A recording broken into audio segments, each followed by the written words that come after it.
where dreams collide. Sarah's voice, a gentle guide through the realms of time and space. She takes us to a sacred place. This city I'm looking at was abandoned. I can see it empty, where people weren't living there anymore. I don't know what happened. Can you look and see what happened?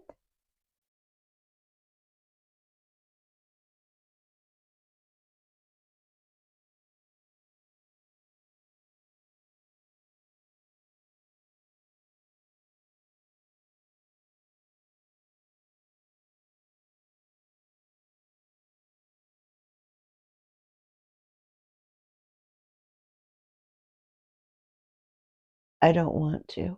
Okay. It's sad. Oh. I don't really want to go into that energy. Oh, wow. Something happened Oh, in wow. this particular place, almost like a horrible chemical blew through or something. But I'm getting teary, so something happened, and the people had to leave, and I think people died in the process as well. But many left and went other places. This was a very long time ago, so. Oh, interesting. Was there anything else you found interesting about looking into the past in that place? Just how cluttered and busy everything was. The people darting around, doing so many things in a day, just pinging off of one thing and dashing off to another. It's so foreign.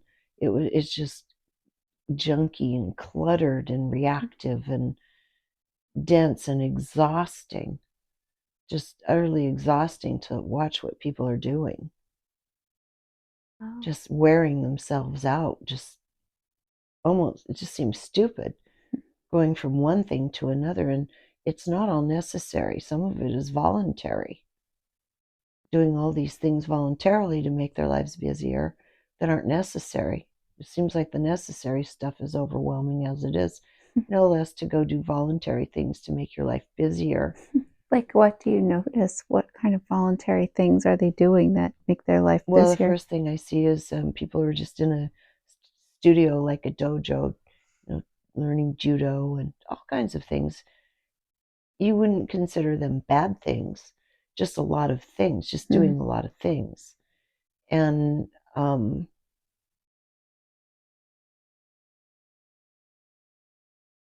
nice thing is that people do take time to connect with one another over coffee. And that seems very sweet, that people with all this busyness, all this unnecessary busyness, all this burdensome busyness just to be able to stay in those little apartments and live there, the necessary things of life called work. Work is heavy, feels very heavy in mass, that work is a burden. It's not a joy. And so that amongst all of this running around and having to work and so forth, that people take time to meet with each other and have coffee and just share little things and laugh and gossip and these things is it's kind of quaint and sweet. They chat. They chat a lot. They talk a lot. But I find it endearing. Oh, that's wonderful. Is there anything else you notice about this place that looks interesting? Well, there is some creativity. There's some things like little works of art, but most of it's just so cluttered over with so much busyness and junkiness and running around that even the beauty most people don't appreciate or even see. How would you describe what it looks like there?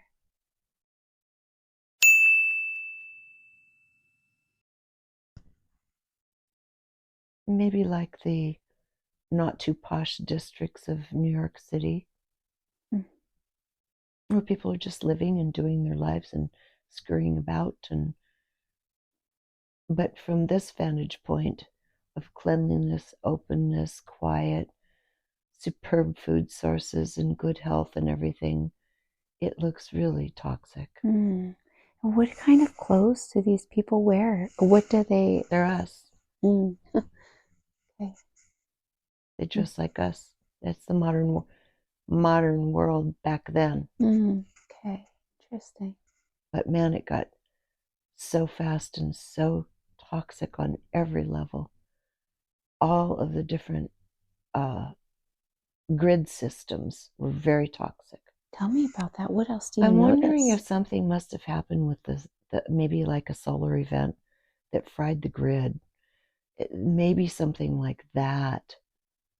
Because I keep being drawn to the dirty energy, running around and through the walls and everywhere, just dirty, dirty, dirty energy. Over and over again, I keep seeing this. And this is interacting with people and their bodies. And it's just creating like this dirty buzz that people don't even know they live with all the time. Can you tell me about this dirty buzz? How is this affecting the people there? It creates anxiety. It creates a slow functioning of metabolism. It does not allow the body to metabolize properly or quickly. So metabolic functioning is slow. So the regeneration, anabolism, catabolism happens slowly. So where you have the destruction of catabolism, the anabolism that recreates doesn't happen as fast. It has too much resistance because of all this dirty energy. The body does not, cellular functioning does not regenerate as quickly as it should because of this dirty energy buzzing through everything.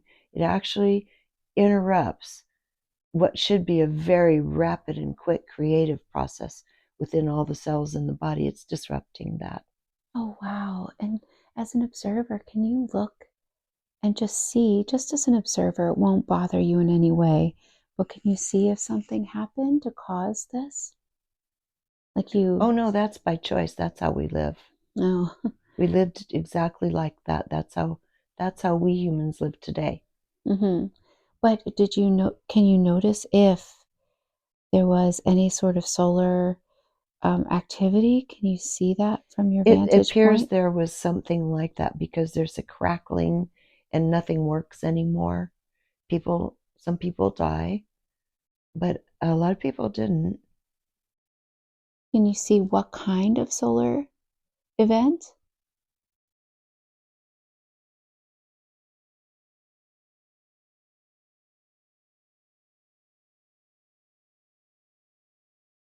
It came from the cosmos. It didn't come from our near atmosphere.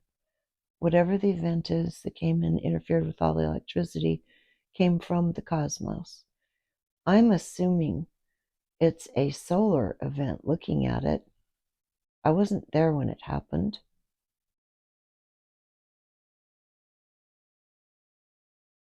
It's not like a meteorite because there's nothing broken and smashed.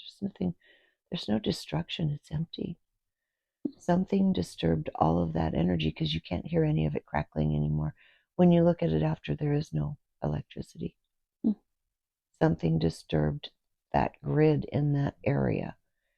And it wasn't a bad thing because the way it was affecting the cells of the people was very disadvantageous for regeneration and kept people in a state of near constant low and high level exhaustion. Wow. So the chief feature of the people was exhaustion. Wow. So after this dismantling, I guess, of this grid, then it was actually a benefit to them? Yes, they had to leave. Wow. Does it look like their energy was better after? Well, they went on and continued in a more natural way. And, this evolution has occurred over time to the point where we are now, which is very harmonious and beautiful. And it's not the first time. We've lived like this before. What do you mean In by Atlantean times. Oh. This was a more normal way to live. This is very typical. Very typical. I see. And there's not a lot of busyness. And there doesn't have to be. There isn't work as you would know it, where you go to work and earn money and go home. There is none of that because we have everything we need. There's nothing that's needed. You don't have to work for anything. Tell me more about what it is like now where you live there. So you don't have to work for anything, everything is provided for you. What about you? Do you have a role or a job in this place?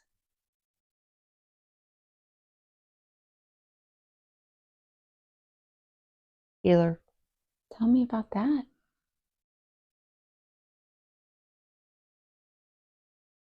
I work with energy when things should go out of balance. If someone goes out of balance, I can work with their field and get them back in balance very quickly. Nothing takes a lot of time. It's pretty quick. People have longer lifespans, but not terribly long. I want to say a couple 100 years, maybe. Tell me about that. And things can go out of balance, but they don't go too far, and it's not horribly out of balance. And that's because the emotions have been incorporated and are managed alongside the mind and the higher mind. It all lives in harmony together. So the emotions don't go on the rampage that humanity has gone on. They don't do that anymore. And some people might look at this and say, this is quite boring. There's no drama at all. And there's not drama, but there's love and there's peace and there is creativity. And what's interesting when I say creativity, what I'm seeing is in this little place where this group of people is, we make beautiful things that we find in nature. We grow things, and then we can take strands, almost of a reed-like thing that grows, and make beautiful artwork, very intricate weavings and artwork out of natural things around us. We don't use it. Everything's natural. It's of the earth. Everything's of the. We live in complete harmony with the earth, but we have brought with us some knowledge and technology, knowledge, you would say knowledge, that has led to some technologies that can enhance the way we do things, like the way we grow our food. We just know how to optimize things. We can use our minds to optimize things as well. Wow. So um, that's really interesting. So you're a healer. Can you tell me more about how you heal the energy? With the mind, it's very easy. There's nothing to it. You go in and you identify what's out of balance, because it'll be darker, shadowier, might even be a little, a dark spot within a person's body or within the aura. But mostly it's just it's not bright, it's not brilliant, it's more dampened. And because you can see, you catch things early. It's not like it goes to the point of eating your body alive, because everybody can see. So I'm just one of the people that can go in and just use my mind, maybe a little bit of energy from my hand. It can even happen at a distance, doesn't matter. And we just start working with whatever, dissipating what made the energy a little darker, shadowy, or more dense in that area. And you use your mind with light and color to go in and clear it and clean it. And then the person's full rejuvenation happens. Wow. It doesn't ever get to a critical point. And it's more or less, even when you choose to leave the planet to die, it's more of a choice. It's a process of choice. You're done, had all the experiences you want. And the connections between people are really quite beautiful. They're just not drama filled. Wow. And can you tell me about death in this place? Like, what is that like? You said it was a choice. More What of a is it like? choice where there comes a point where everything has been done and learned, and your body has aged. It's gone through a normal arc, like all things. And so a lot of the bright light in the body has dissipated. So the light's starting to move away from the cells of the body.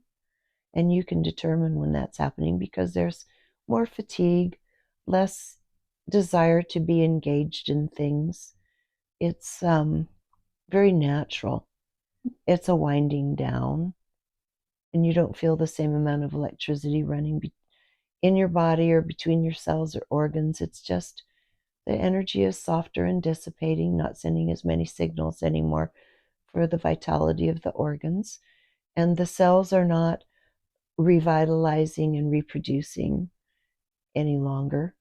You're more going into a state of kind of like just a going to sleep or decay of sorts, you might say, where you're not producing more life at this point. You're just allowing the life creating forces in the physical body to go.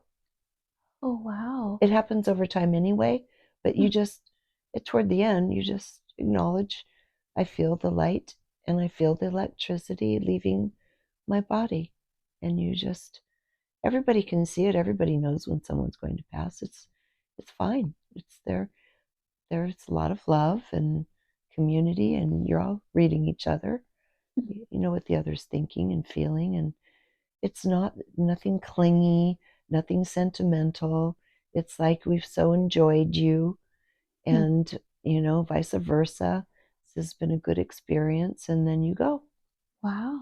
And so what does it feel like when you lose or when someone leaves for the person that stays behind? Is there a grieving process No, or no? Oh, wow. no, it happens. This happens over a lifetime to every person.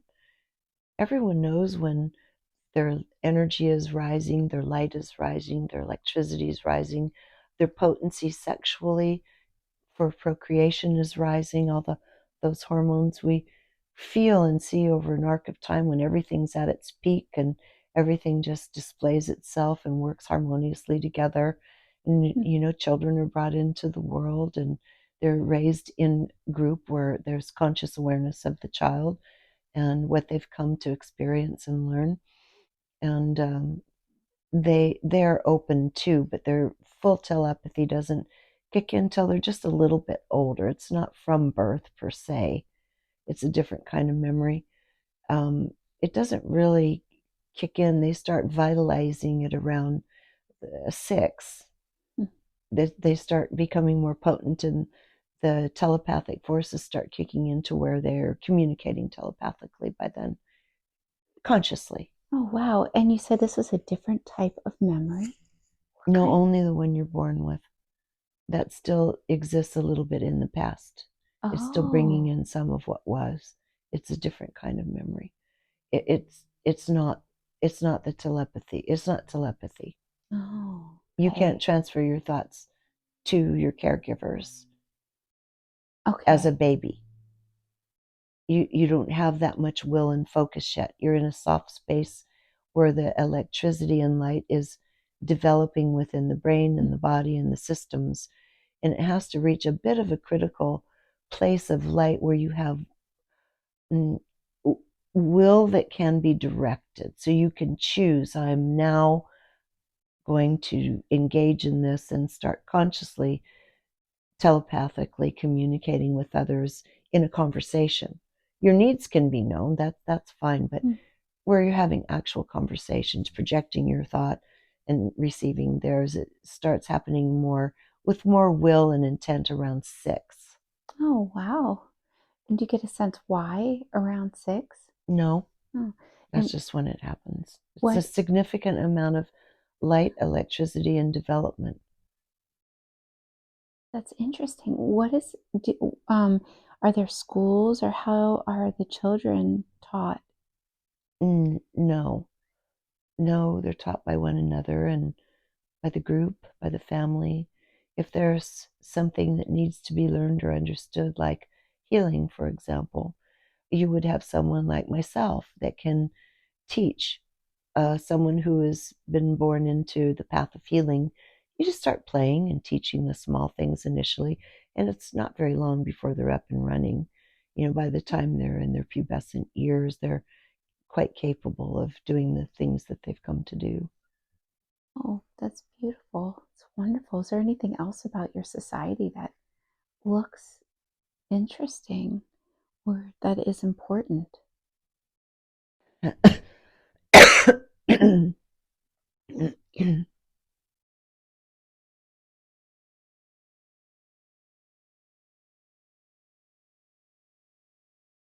It's so simple and balanced and harmonious and drama free, where you can feel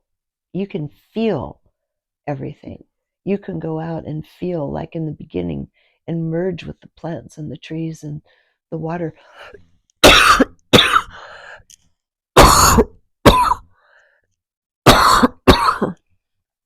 You have the sensory capabilities of merging with and feeling everything. So it's very beautiful on a feeling level, and that is very refined. But that's not to be confused with emotions. This is feelings, not emotions.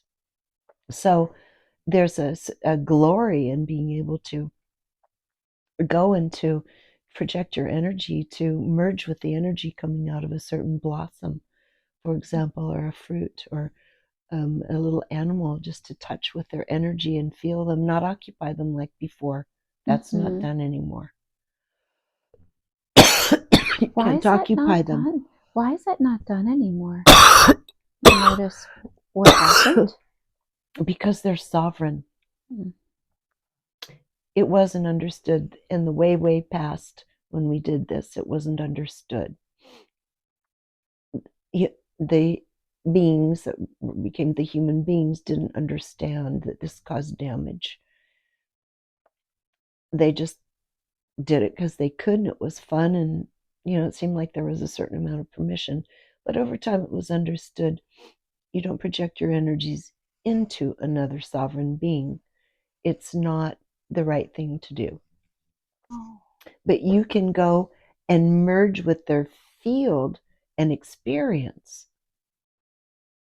That's different. You're not going into their body. I see. So if you're a little bird and you're flying around and you're drafting on the winds and so forth, and you want to feel like that, you can go up and you can blend with them. I had the experience in deep, distant past where I would embody them. And we did it as joy rides. I once used to, in Lemuria, ride in these very large birds, larger than condors, and it was fun. They were compliant enough, kind enough they were sedentary beings for the most part. They were big. They only got up there just to hunt if they needed to eat something, but the rest of the time they stayed perched because they were big, a lot to get them off the ground.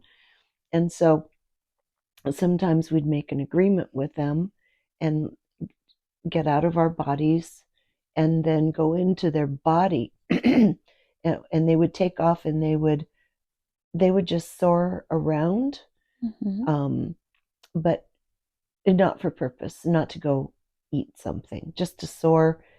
It was like we were joyriding, and they let us.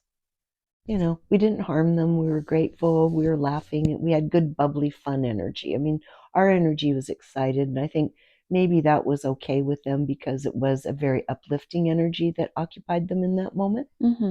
And so they would allow us to joyride in them. And then, they'd land and we'd get back into our body, which we'd leave sitting somewhere at a stump, somewhere where it was safe. And then we get back in our own body and we thank them. And it was okay. They could handle that. But doing this en masse without permission, which we did a lot of in the beginning,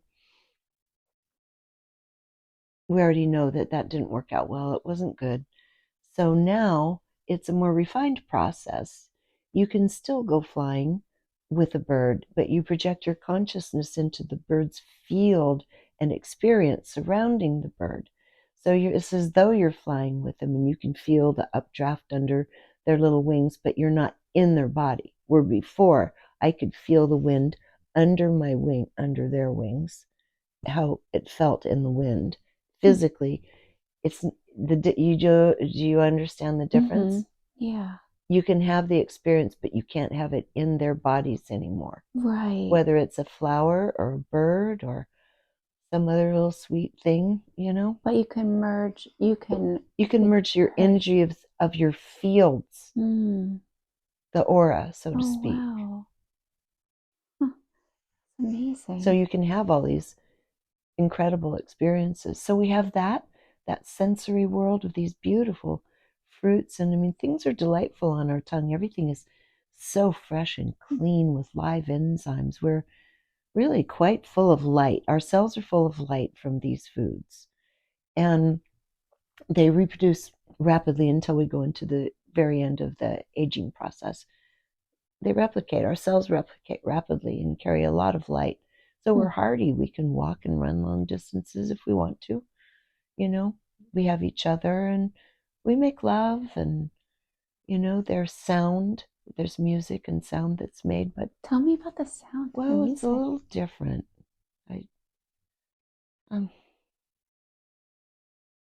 It's natural.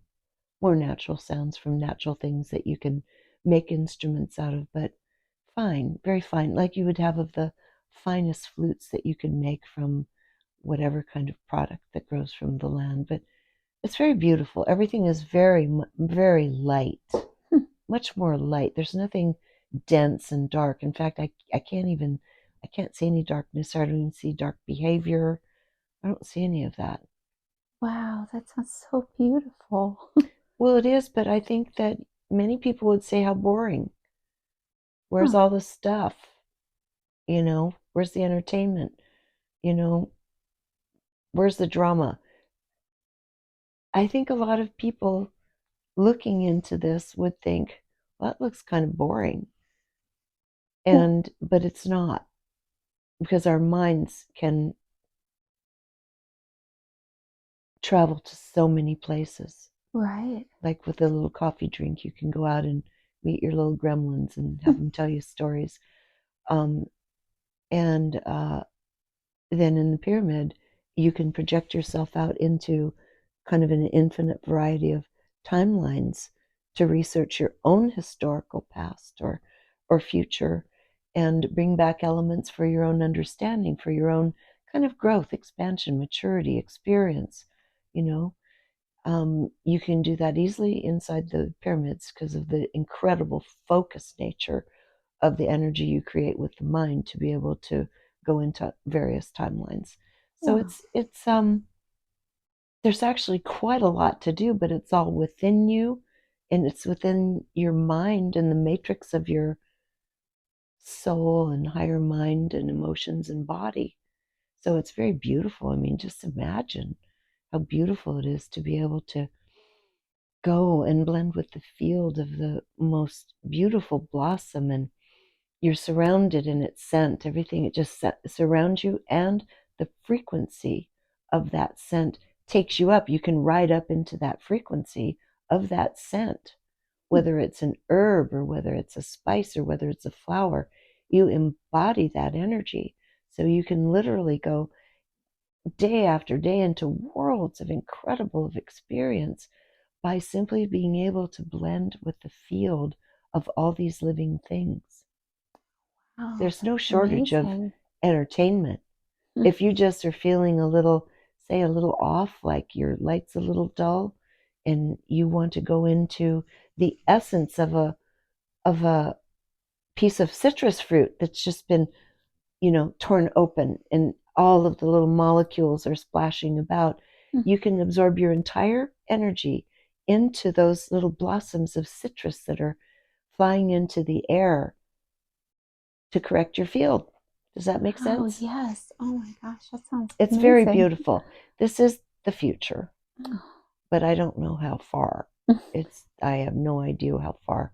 It's into the future, and it's very beautiful. And it's a version of Earth. It's not another place away with another name. It's a dimension, a dimensional expression place of Earth. Just like we're in the third dimension of Earth right now with all these beautiful things on the planet.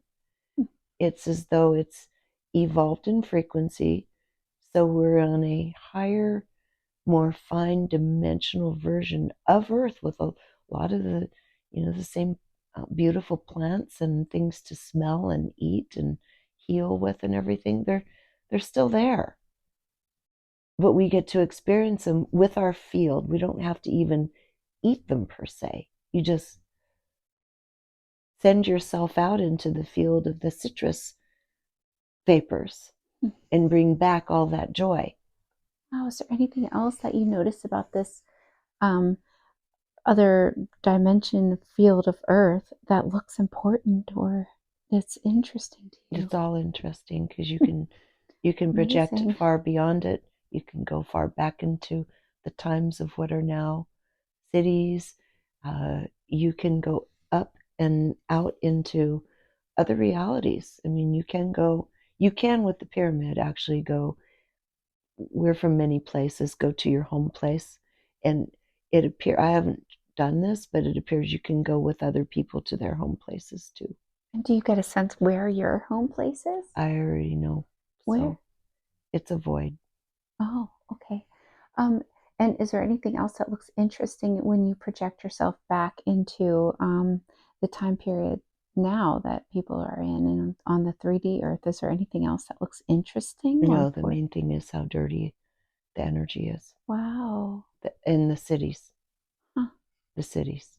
Not so much, not in the country so much. That's just if there's a heaviness, it's in the people's thinking and understanding, and in the things they put onto the food crops, the dirty chemicals that go in. So the dirt and density is like distributed through the food source. In the cities, it's saturated through the energy grid systems of living on top of each other and all of that. So definitely it's cleaner looking out into the country, no doubt about it, than the cities. The cities are like so devitalizing. That's the best word, looking at them, just completely devitalizing and exhausting, and the cells don't get to replicate in the beautiful light-filled way that they should. They replicate, we survive, but not in the way they should, to create a glowing from inside reality that you can see in the eyes, because it comes out of people in their eyes. It shines out of people. You can't see that in the city. Oh, that's so interesting. Wow. Is there anything else you notice that looks important? I think it's important to understand how devitalizing much of the population of the planet's lives are to them right now. Unnecessarily exhausting and not allowing their cells to replace themselves with speed and enough light. Wow. And is there anything else you notice that you see there as you're looking at this? At what?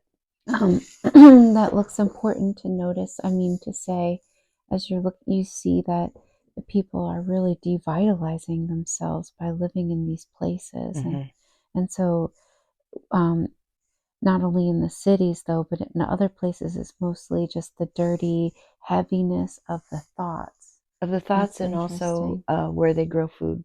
Mm, Food's very important, and they grow food in a dirty way. wow. Plus all the other chemicals and the things that are pharmaceuticals and everything that so many people are taking every single day just to manage their emotions and their thoughts. Mm-hmm. It's not a healthy picture. It has to change. It all has to change. Mm-hmm. And it will. It will. But it has to. It may not be easy, but it has to, because that's not living. That is barely surviving. People think they're living to go out and have cocktails with their friends at the end of a draining week to kind of poison the body, even though it's fun for a minute, and they think it's fun, and that's living it up. And then you have more devitalization the next day with the after effects of the alcohol.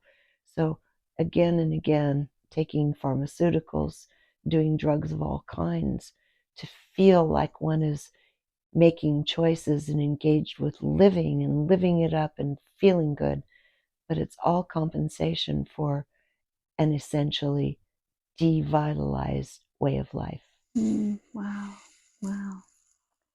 Very interesting. Very true. Okay, let's leave that scene. Let's just drift and float away from what you are looking at, drifting and floating away from that scene. Can I please speak with your higher self?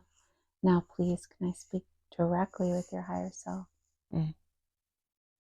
Why did you show her that lifetime? Why did you show her the future basically on this version of Earth?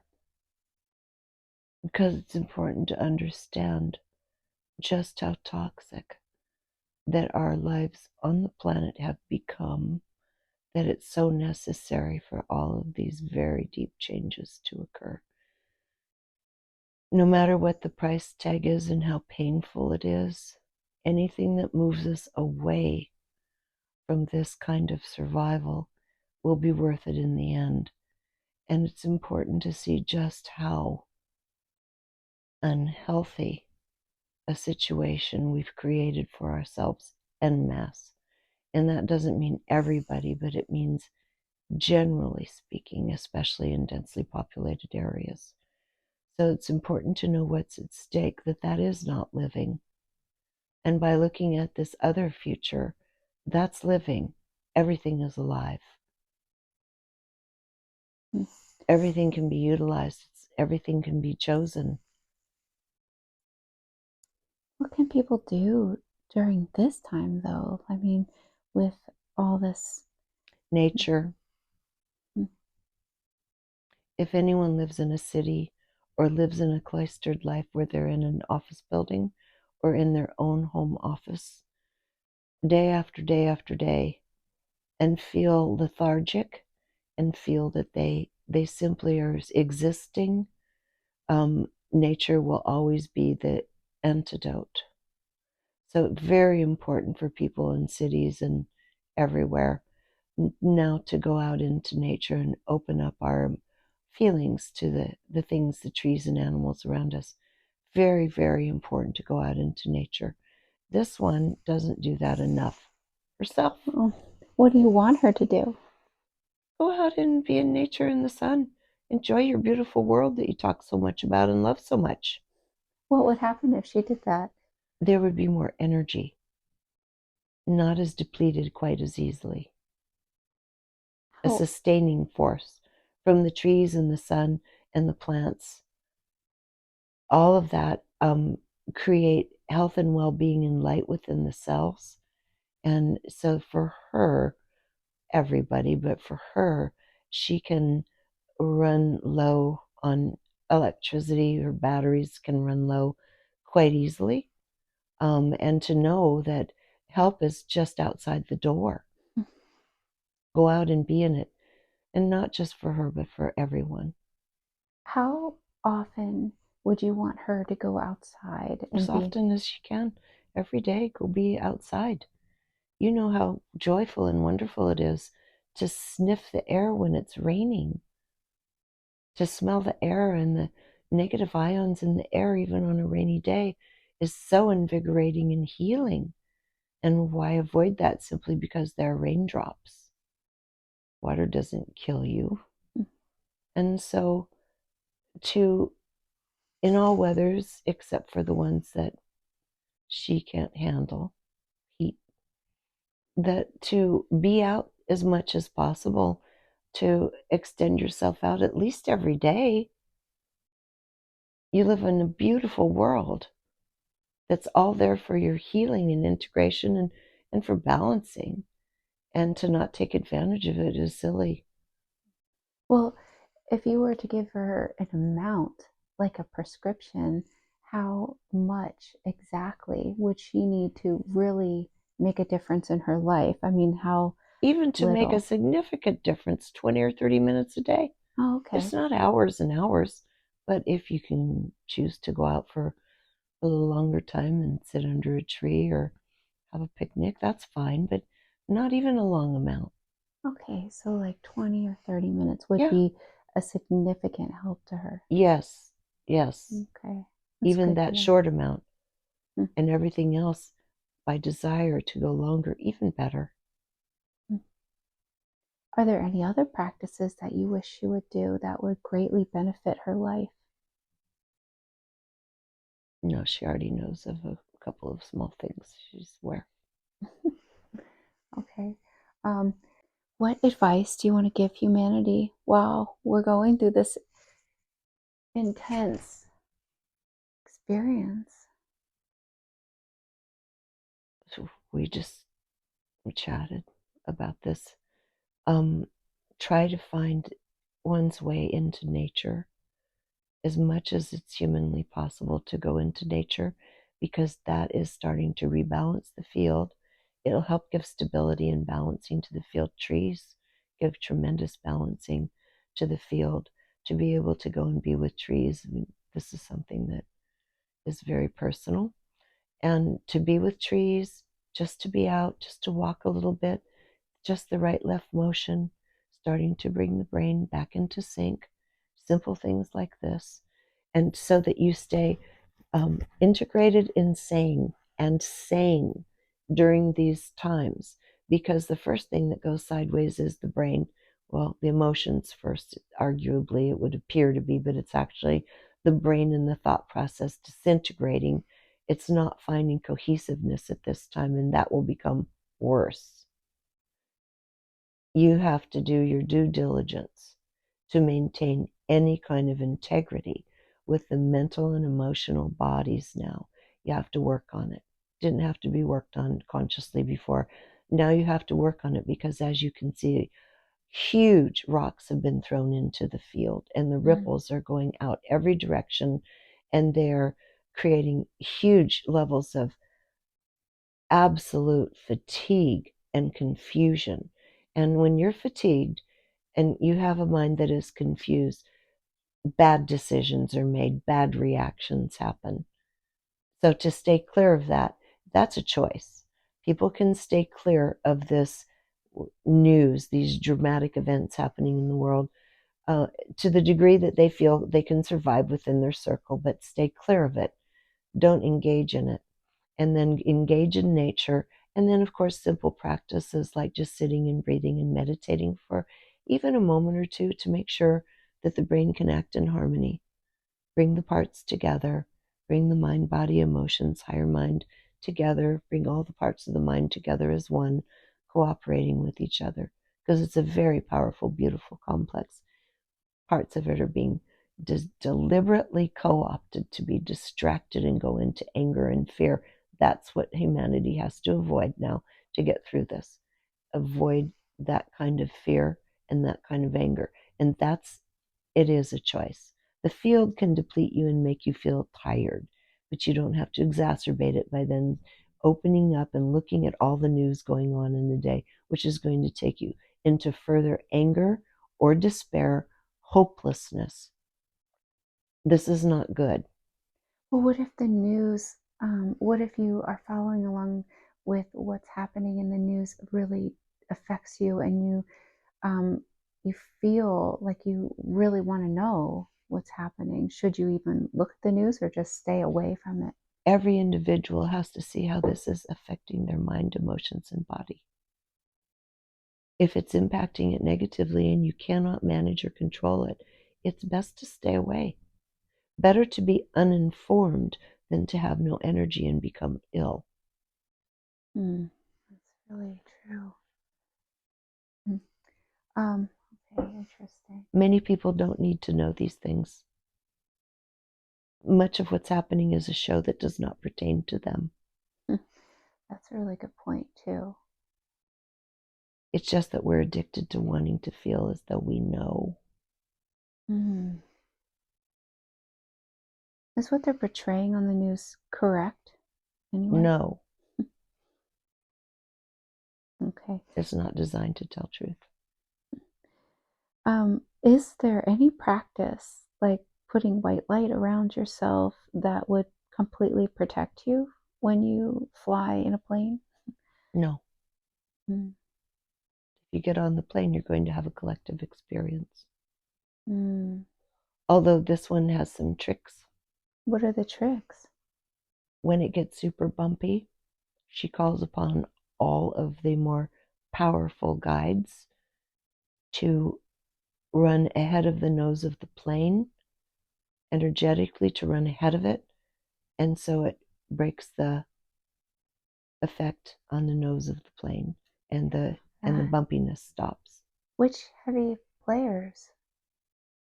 Which people can someone call upon that could do this? The ones that know how to do it.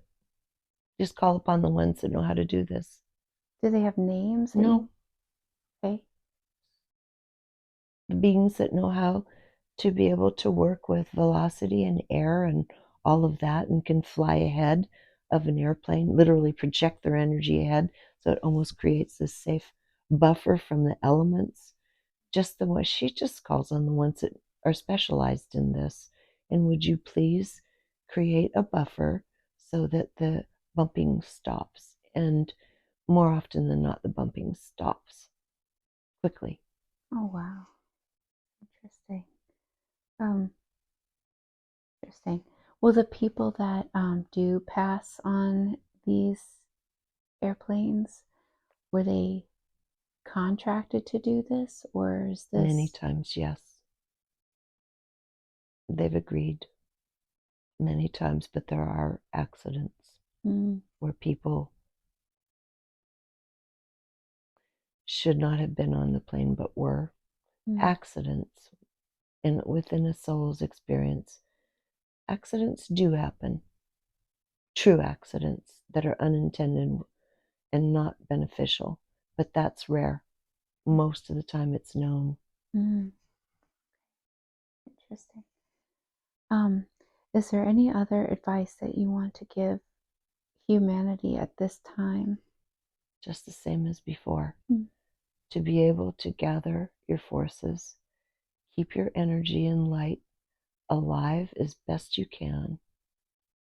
Keep the mind and the emotions as integrated and calm as possible, so that when the big stuff starts happening, you actually are able to contend with it. People are reacting so strongly right now. This is the beginning. Very true. Thank you so very, very much.